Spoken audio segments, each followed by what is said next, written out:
Hello दोस्तों। तो आज का अपना वीडियो तो आपने थंबनेल में पहले ही देख लिया होगा कि क्या हेल और हेवन सच में एग्जिस्ट करता है, क्या सच में ये एज अ प्लेस एग्जिस्ट करते हैं, या फिर ये एक धारणा है, एक रीम है, साइकोलॉजिकल पोजीशन है, फिलोसफिकल थॉट है। इसके बारे में आज के इस वीडियो में हम डिस्कशन करने वाले हैं कि हेल और हेवन की रियलिटी क्या है।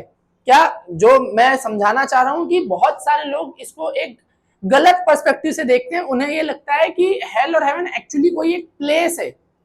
तो उसके बारे में क्या अलग अलग पॉइंट ऑफ व्यू है आज के इस वीडियो में हम जानेंगे। तो चलो वही जानते हैं बिना टाइम वेस्ट किए। सबसे पहले तो आप ये समझो कि हेल और हेवन ये जो सिस्टम है, यानी ये जो आइडिया है हेल और हेवन, इनके बारे में कौन कौन बात करता है, क्या क्या ओपिनियन है, क्या क्या स्कूल ऑफ थॉट है। तो बेसिकली 3 से 4 स्कूल ऑफ थॉट है। और सबसे पहला रिलीजन, बेसिकली रिलीजन्स ने सबसे पहली बार हेल और हेवन का आइडिया दिया। दूसरा आएगा हमारा साइंस, कि साइंस इसके बारे में क्या कहता है। तीसरा और मेरा फेवरेट फिलॉसफी इसके बारे में क्या कहती है। और चौथा साइकोलॉजी इसके बारे में क्या कहती है। साइकोलॉजी फिलॉसफी अल्टीमेटली वो साथ में ही एक बात करते हैं, तो इन दोनों को हम साथ में ही रखेंगे, 3 ग्रुप कर लेंगे कि भैया रिलीजन्स इनके बारे में, हेल और हेवन वाले आइडिया के बारे में क्या कह रहे हैं, साइंस क्या कह रहा है, फिलॉसफी और साइकोलॉजी क्या कह रही है। तो बेसिकली ये आइडिया ओरिजिनेट हुआ है रिलीजन्स द्वारा ही। रिलीजन्स ने सबसे पहली बार हेल और हेवन की बात की, उसके बाद उस बात की पुष्टि करने का काम साइंस ने किया है, और फर्दर उसके ऊपर और डिटेल्ड थॉट देने का काम फिलॉसफी और साइकोलॉजी जैसे सब्जेक्ट्स ने किया है, या इन सब्जेक्ट्स के माहिर जो लोग हैं, जो एक्सपर्ट्स हैं, उन्होंने और उसके बारे में डिटेल्ड डिस्कशन किए। लेकिन पहला सवाल जो ये आता है कि हेल और हेवन के बारे में रिलीजन्स ने एट वेरी फर्स्ट डिस्कशन ही क्यों किया। ऐसी प्लेसेस की जरूरत ही क्या है, इस थॉट की जरूरत ही क्या है। तो उसका जवाब बहुत सिंपल है, वो है जस्टिस। जस्टिस एस्टेब्लिश करने के लिए रिलीजन्स ने, अल्टीमेट जस्टिस एस्टेब्लिश करने के लिए रिलीजन्स ने हेल और हेवन वाली बात की है। अब देखो बाय डिफॉल्ट अगर आप हिस्ट्री पढ़ोगे तो आपको पता चलेगा कि ह्यूमन सिविलाइजेशन कैसे इवोल्यूट हुई है। ठीक है, कि एकदम हम हंटर गैदरर्स थे, फिर उसके बाद धीरे धीरे जो है वो हमने जो है वो साथ में ग्रुप में रहना सीखा, धीरे धीरे हमने कुछ एनिमल्स की हस्बेंड्री करना सीखा, फिर स्लोली स्लोली एग्रीकल्चर हो गया। एग्रीकल्चर जब स्टैब्लिश हुआ तो एक जगह आप उस एग्रीकल्चर को लेके कहीं जा नहीं सकते, तो उस एग्रीकल्चरल लैंड के आसपास रहना शुरू किया। फिर धीरे धीरे ऐसे विलेजेस सेटल हुए, फिर धीरे धीरे जो है वो पूरा इस तरीके से जो है ना वो ह्यूमन सिविलाइजेशन आगे बढ़ा है। तो एंशियंट जो ह्यूमंस थे बेसिकली वो भी कुछ एक रिलीजन फॉलो करते थे। रिलीजन हमेशा से ह्यूमंस ने फॉलो किया है। जब से ह्यूमंस ने थोड़ी सी जो है वो कॉन्शियसनेस गेन की है, तब से एक आइडिया ऑफ रिलीजन हमेशा से रहा है। ठीक है, एक सुप्रीम बीइंग का आइडिया रहा है, एक ऑलमाइटी गॉड का आइडिया हमेशा से रहा है। अब हम उस टॉपिक में नहीं जा रहे हैं कि रिलीजन का आइडिया क्यों है, वहां नहीं, हम ये बात कर रहे हैं कि रिलीजन्स ने हेल और हेवन की बात क्यों की, जस्टिस एस्टेब्लिश करने के लिए। अब होता क्या था कि जो एंशिएंट ह्यूमंस थे वो आज भी देख सकते हैं, आप पुराने समय पे भी देख सकते हैं, आज भी हम अपने चारों तरफ देख सकते हैं कि कई बार हमको देख के ऐसा फील होता है कि यार जो पापी लोग हैं, जो बुरे लोग हैं, वो बहुत इजी लाइफ जी रहे हैं भाई।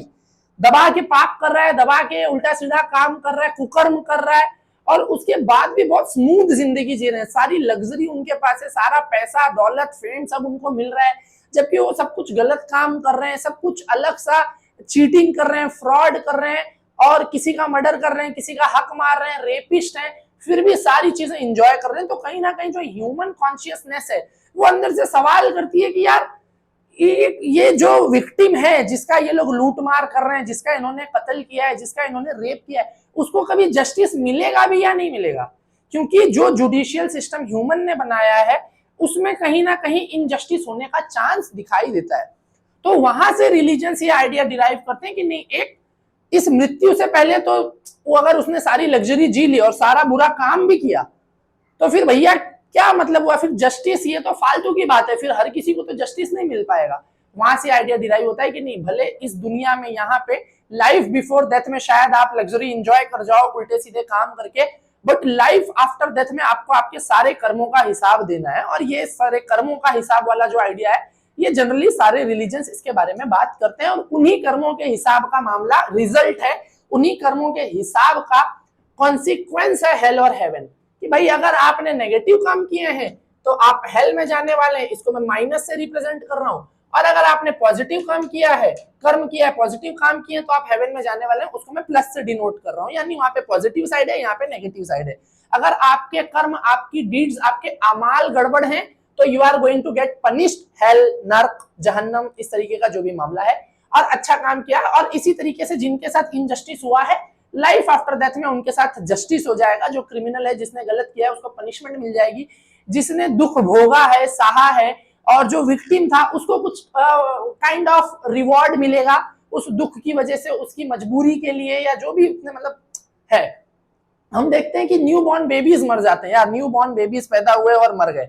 अब उसके बाद हमारा दिल वो होता है कि यार ह्यूमंस जो है वो कॉन्शियस बीइंग है, तो हमारा दिल दुखता है कि यार इस पैदा हुए नवजात बच्चे की क्या गलती थी, इसको क्यों बोन कैंसर दिया गया, इसको क्यों ये बीमारी दे दी गई, ईश्वर ने ऐसा क्यों किया। तो हम क्योंकि पगलाते हैं अपने मन ही मन, अब उसका हमको जवाब नहीं मिलता है, तो उस मन की संतुष्टि के लिए रिलीजन्स ने यह आंसर दिया कि भाई उस बच्चे को जो बोन कैंसर या बीमारी दी गई थी वो उसके माँ बाप का टेस्ट था, लेकिन क्योंकि उस टेस्ट में बच्चे ने भी सफर किया है तो उस बच्चे को लाइफ आफ्टर डेथ में उसको बहुत बड़ा रिवॉर्ड भी मिल जाएगा। तो एक जस्टिस सिस्टम स्टैब्लिश करने के लिए हेल और हेवन का आइडिया रिलीजन्स ने स्टैब्लिश किया। ठीक, तो मुझे उम्मीद है कि मैं ये पार्ट आपको समझा पाया कि the origin of idea of hell and heaven का जो मेन पर्पस है वो क्या है, अल्टीमेट जस्टिस स्टैब्लिश करना। अब हम यहाँ पे जस्टिस पे डिबेट नहीं करेंगे, जस्टिस एक अपने आप में बहुत बड़ा डिबेटेबल टॉपिक है, उसके ऊपर मैं किसी दिन और वीडियो बना दूंगा। फिलहाल मैं कॉज बता रहा हूँ कि ये पूरा आइडिया ओरिजिन कैसे हो रहा है। ध्यान में रखो कि हमारे जो वीडियो का थीम है, टॉपिक है, वो हेल और हेवन है। तो रिलीजन्स का आइडिया इस तरीके से है कि रिलीजन्स एक्चुअली हेल और हेवन को as a physical place consider करते हैं, physical in the sense metaphysical place consider करते हैं कि ये वाली लाइफ में तो हम उसको नहीं देखेंगे, और ये जो भी पॉसिबल यूनिवर्स हम अपने सामने देख रहे हैं वहां नहीं, एक दूसरा मेटाफिजिकल वर्ल्ड होगा लाइफ आफ्टर डेथ, जहां पे हमारी सोल जाएगी और उसको रिवॉर्ड या पनिशमेंट का वो पूरा सिस्टम अपना है, डिपेंड्स अपॉन योर डीड्स, आपके कर्म, आपके अमाल कैसे हैं, उस तरीके से। अब अगर हम बात करें साइंस की, तो साइंस देखो, साइंस का जो फंडा है वो एकदम अलग है। साइंस इंपीरिकल एविडेंसेस के ऊपर जो है ना वो रिलाय करता है। साइंस जो है वो रॉक सॉलिड एविडेंस पे यकीन करता है। साइंस का फंडा एकदम सिंपल है कि भाई जिस चीज को आप प्रूफ कर सकते हो उसको हम मानेंगे, जिस चीज को आप प्रूफ नहीं कर सकते, रॉक सॉलिड एविडेंस नहीं आ सकता, जिस चीज को हम लेबोरेटरी में लेके नहीं जा सकते, जिस चीज को हम बार बार क्रॉस चेक नहीं कर सकते, मल्टीपल टाइम एक्सपेरिमेंटेशन नहीं हो सकता, उसके बारे में साइंस बहुत ज्यादा डिस्कशन नहीं करना पसंद करता। एग्जाम्पल के तौर पे existence of god, ghost and supreme being, hell, heaven, इन चीजों के बारे में साइंस बहुत ज्यादा डिस्कशन ही नहीं करता, क्योंकि साइंस की वो ब्रांच ही नहीं है, साइंस का वो टॉपिक ही नहीं है। साइंस का टॉपिक है कि ये यूनिवर्स में जो भी है वो कैसे काम करता है। जब साइंस फिजिक्स की बात करता है तो यानी फिजिकल वर्ल्ड कैसे काम कर रहा है, साइंस वो पता लगाना चाहता है। जब हम केमिस्ट्री की बात करते हैं तो साइंस केमिकल वर्ल्ड के बारे में बात करता है कि कौन सा केमिकल किसके साथ मिलके कैसे रिएक्शन करेगा, ठीक है, एक्सोथर्मिक रिएक्शन क्या है, एंडोथर्मिक रिएक्शन क्या है, ऑक्सीडेशन क्या है, रिडक्शन क्या है, रिडॉक्स क्या है। साइंस फिर वहां पे केमिकल्स कैसे काम करते हैं, केमिकल वर्ल्ड कैसे काम करता है, उसके बारे में बात करेगा। साइंस जब बायोलॉजी की बात करता है तो बायोलॉजी में अगेन कि बायो यानी जिंदा चीजें, तो जिंदा चीजों की बॉडी कैसे काम करती है, हमारी बॉडी के अंदर बायोकेमिस्ट्री क्या हो रही है, क्या फंक्शन हो रहा है, हार्ट कैसे काम कर रहा है, किडनी कैसे। साइंस फिजिकल वर्ल्ड के अंदर रह के पूरा ये जो यूनिवर्स है वो कैसे वर्क अपॉन करता है उसके बारे में बात करता है। एंड हेल और हेवन एक मेटाफिजिकल कॉन्सेप्ट है, तो साइंस एज सच इनके बारे में डिस्कशन ही नहीं करता। हाउएवर साइंस इनका as a place, as a physical place होने का जो है वो कोई भी प्रूफ आज तक मिला नहीं है। तो साइंस कहता है कि भाई क्योंकि हेल और हेवन ये एज अ फिजिकल लोकेशन होने का कोई प्रूफ नहीं है, तो फिलहाल हम इसके बारे में बहुत ज्यादा डिस्कशन नहीं करेंगे। लोगों की मान्यता है, वो मान्यता रहे, विद ऑल ड्यू रिस्पेक्ट, मान्यता है, ठीक है, लोग अपना माने। तो साइंस इसके बारे में कोई बहुत ज्यादा डिटेल डिस्कशन नहीं करता। साइंस सीधे कहता है कि अभी तक हमारे पास कोई प्रूफ नहीं है, तो we will not waste our time on this kind of topics. अब हम बात करते हैं मेरे फेवरेट टॉपिक के बारे में। मेरा favourite subject philosophy and psychology, ये लोग इसके बारे में क्या कहते हैं, ठीक है। फिलॉसफी और साइकोलॉजी का जो है ना पूरा फंडा ही अलग है, और ये मुझे लगता है कि शायद ये ज्यादा बेटर आइडिया है। वो क्या है वो मैं आपको समझाने की कोशिश करता हूं कि फिलॉसफी और साइकोलॉजी ये क्या कहते हैं हेल और हेवन वाले आइडिया के बारे में। पहले हम साइकोलॉजी से शुरू करते हैं। साइकोलॉजी आपको पता होगा कि साइक यानी हमारी मेंटल माइंड, तो साइकोलॉजी ये कहती है कि भाई हेल और हेवन जो है ना वो एक साइकोलॉजिकल कंडीशन है, साइकोलॉजिकल कंडीशन है। आदमी एक डिलूजन में चला जाता है और वही हेल और हेवन है। यानी आपकी अपनी जिंदगी, आप अगर इमोशनली बहुत हैप्पी हो, अगर आपके इमोशंस कंट्रोल में हैं और आपका जो ईक्यू है, इमोशनल कोशेंट, वो बहुत अच्छा है और आप किसी भी टाइप ऑफ लाइफ में, मतलब आपको अमीर गरीब से कोई फर्क नहीं पड़ता है, आप उस लेवल की साइकोलॉजिकल स्ट्रेंथ पे हो कि आप जिस भी जिंदगी में हो खुश हो, आपको जल्दी गुस्सा नहीं आता, आप चिड़चिड़ाए नहीं हो, आपकी जिंदगी बहुत खुश खुश चल रही है, आपके पास जो है जितना है आप उसी में खुश हो, आपको हवस नहीं है, आपको लालच नहीं है, आप दूसरों से जलते नहीं हो, आपके अंदर जलन नहीं है, आपके अंदर जो है ना ईर्ष्या नहीं होती आपको, आप किसी से कुड़ते नहीं हो, आप अपनी जिंदगी को कोस नहीं रहे हो, आप उस साइकोलॉजिकल कंडीशन तक पहुंच चुके हो कि आप बुद्ध हो चुके हो, आप गौतम बुद्धा वाली साइकोलॉजी में जी रहे हो कि हाँ ठीक है, क्या हो गया, गाली दे रहा है कोई बात नहीं, शब्द मात्र तो है, दे दे भाई गाली दे दे। आप रिएक्टिव नहीं हो, आप रिस्पॉन्स में यकीन करते हो, रिएक्शन में नहीं। रिएक्शन बहुत इमीडिएट होता है, रिस्पॉन्स समझ के, सोच के, सामने वाला ऐसा क्यों कर रहा है, शायद उसकी अपनी कोई प्रॉब्लम है, अच्छा वो प्रॉब्लम क्या है, तो इसके इस बिहेवियर का सोल्यूशन क्या हो सकता है। जब आप उस लेवल पे पहुंच चुके होते हो तो साइकोलॉजी कहती है कि ये साइकोलॉजिकल स्टेबिलिटी यही हेवन है, वहां आपको कोई दुख ही नहीं है, आप मस्त हो।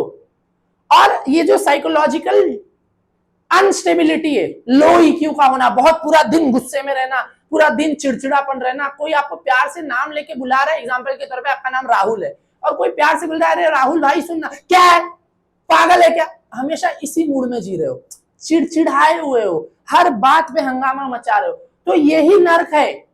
उसके बाद फिर कोई फर्क नहीं पड़ता कि आप कितनी बड़ी बिल्डिंग में रहते हो, कितने बड़े घर में रहते हो, कितनी बड़ी गाड़ी में घूमते हो, आप नर्क में जी रहे हो। अगर आप अपनी फिजिकल कंडीशन से, अपने फिजिकल शेप से खुश नहीं हो, जिंदगी से खुश नहीं हो, अपने आप से परेशान हो कि क्या यार मोटा हो गया हूं मैं, कैसी गंदी सी शक्ल है मेरी, कोई मुझे देखता ही नहीं है, लोग मेरी तारीफ ही नहीं, पूरा रोए जा रहे हो। उसके बाद आपको 500 करोड़ 5000 करोड़ की भी दौलत दे दी जाएगी और अगर आप साइकोलॉजिकली स्टेबल नहीं हो, आप नर्क में हो।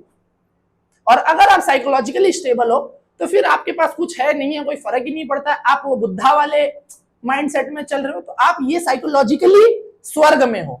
स्वर्ग मतलब क्या, किसी टाइप की आपको पीड़ा नहीं है, किसी टाइप की तकलीफ नहीं हो रही है। तो साइकोलॉजी कहती है कि एक्चुअली ये जो हेल और हेवन है ये साइकोलॉजिकल रीम्स हैं, ये इसी यूनिवर्स में जो है ये साइकोलॉजिकल कंडीशन है। और उसी चीज को सपोर्ट करते हुए फिलॉसफी कहती है कि यस साइकोलॉजी सही कह रही है, साइकोलॉजी सही कह रही है। फिलॉसफी ये कहती है कि जब आपको ज्ञान का मजा मिलना शुरू हो जाए, यानी चीजों पे सवाल उठाने का, और मतलब आप उस कंडीशन में जा चुके हो कि अब आप दुनिया की केयर नहीं करते, दुनिया की केयर नहीं करते यानी ऐसा नहीं कि आप इररिस्पॉन्सिबल हो चुके हो, अपनी रिस्पॉन्सिबिलिटी सारी निभाने के बावजूद आप दूसरों से उम्मीद करना छोड़ चुके हो कि कोई मुझे तारीफ करेगा, कोई मुझे जो है ना वो बड़ा वाहवाही करेगा, कोई मेरा गाना गाएगा, मैं बहुत अच्छा कपड़ा पहनूंगा, बहुत स्मार्ट दिखता हूं, अरे मैं अजीब सा तो नहीं दिख रहा हूं। जब आप इस सब वही साइकोलॉजी जो कह रही है उसी के सपोर्ट में फिलॉसफी ये कहती है कि ये सारी चीजें होने के बाद, इमोशनल स्टेबिलिटी होने के बाद, जब आपको ज्ञान से प्यार होने लगे, जब आपको ज्ञान से प्यार होने लगे, फिलॉसफी की अगर मैं आपको एकदम सिंपल भाषा में बताऊं तो फिलॉसफी ये कहती है कि भाई wisdom is equal to heaven and ignorance is equal to hello.